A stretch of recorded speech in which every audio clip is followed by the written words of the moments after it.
یوسف خان کا قصور یہ ہے کہ وہ روز ہمارے گھر کے سامنے گزرتا ہے لیکن میری طرف دیکھتا بھی نہیں ہے۔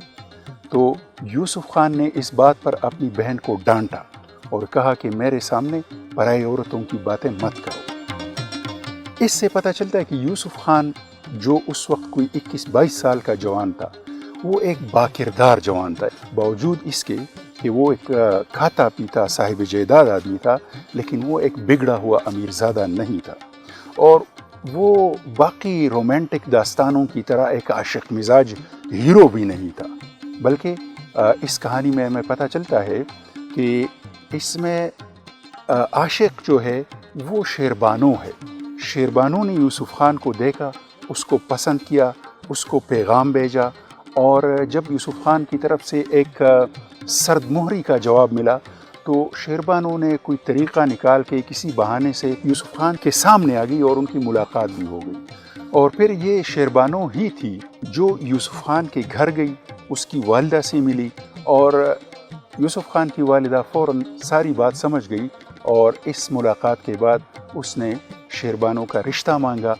جو قبول کیا گیا، اور اس طرح ان دونوں کی انگیجمنٹ ہو گئی۔ اور یوسف خان کے جو 2-3 چچا زاد تھے، بجائے اس کے کہ وہ یوسف خان کی مدد کر دے، کیونکہ وہ یتیم تھا، اکلوتا تھا، لیکن انہوں نے مدد کی بجائے یوسف خان کے خلاف سازشیں کرتے رہے اور اس کو نیچا دکھانے اور یہاں تک کہ اس کو قتل کرنے کی کوشش کرتے رہے۔ اس کہانی میں یوسف خان کی والدہ ایک بہت بہادر اور سمجھدار خاتون کی حیثیت سے سامنے آتی ہے کہ اس نے بہت خراب حالات کے باوجود تنہا اپنے اکلوتے بیٹے کی بہت اچھی تربیت کی۔ اور شیربانو بھی یتیم تھی، اس کی والدہ اس کے بچپن میں ہی فوت ہو گئی تھی اور وہ اپنے والد کے ساتھ تھی، تو اس کی والد کی خواہش تھی کہ جلد از جلد اس کی شادی ہو، لیکن وہ ہر رشتے کو مسترد کرتی تھی اور کسی نہ کسی وجہ سے کہتی تھی کہ مجھے یہ آدمی پسند نہیں۔ اور پھر جب اس نے یوسف خان کو پسند کیا تو اس کے والد نے اس کی پسند کو قبول کر لیا اور اس طرح یہ رشتہ ہو گیا۔ اس زمانے کے رواج کے مطابق یوسف خان شادی سے پہلے سفر پر نکلا، جس طرح کہ آج کل لوگ سمندر پار جاتے ہیں، اس زمانے میں یہاں کے لوگ ہندوستان جایا کرتے تھے۔ یوسف خان بھی سفر پر ہندوستان نکل گیا۔ وہاں وہ جس آدمی کے گھر ٹھہرا ہوا تھا،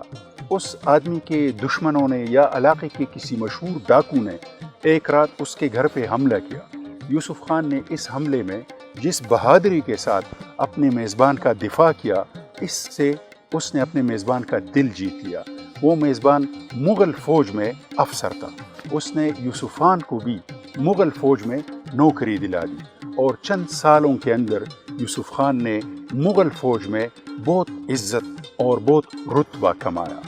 لیکن یہاں گاؤں میں اس کے بارے میں مشہور ہونے لگا تھا کہ یوسف خان ہندوستان میں مر چکا ہے، اب شاید وہ واپس نہیں آئے گا۔ اس کے کزنز اس کی ماں کی دلجوئی کی بجائے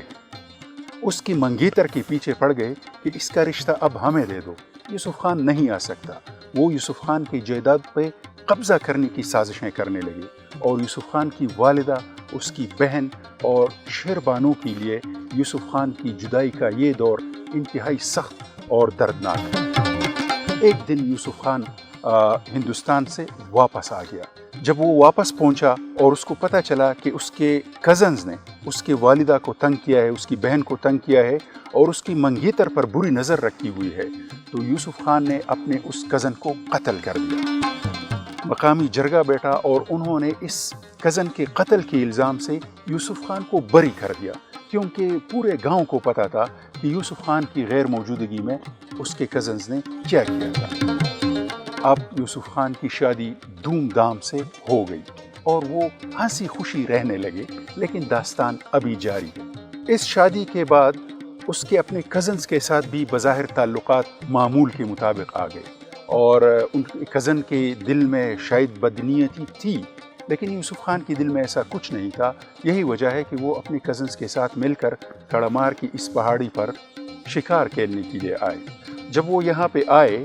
اور یوسف خان نے کسی پہاڑی بکرے کو شکار کیا، وہ بکرا کسی کھائی میں گرا۔ اس کے کزنز نے کہا کہ یوسف خان آپ ہی اس کھائی میں جا سکتے ہو، ہم تو نہیں جا سکتے، اور انہوں نے اس کو ایک رسے کا سہارا دیا اور یوسف خان جب کھائی میں نیچے اترنے لگا تو انہوں نے رسہ چھوڑ دیا اور اس طرح یوسف خان نیچے گہری کھائی میں گر گیا، اس کی کمر ٹوٹ گئی اور وہاں پہ وہ نزع کی عالم میں تھا جب شیربانو کو پتہ چلا کہ یوسف خان کھائی میں گرا ہے۔ تو پھر شیربانو بھی اس کے پاس آ گئی، دونوں یہاں پہ فوت ہو گئے۔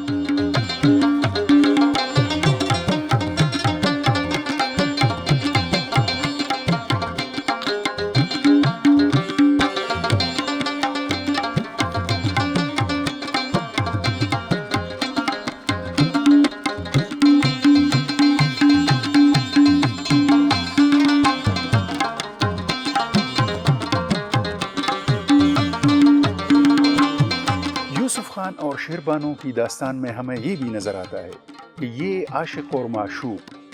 چپ چپ کر کے ملنے والے لوگ نہیں تھے، ان کا باقاعدہ رشتہ ہوا تھا، والدین کی مرضی سے ہوا تھا، لیکن اس کے باوجود جو معاشرے کے کچھ عناصر ہوتے ہیں ان کی وجہ سے یہ شادی شدہ یوسف خان اور شیربانو کڑمار کی اس پہاڑی پر خود تو مر گئے لیکن ان کی داستان امر ہو گئی۔ آج 400 سال بعد ہم یوسف خان کے مزار پر حاضری دینے آئے۔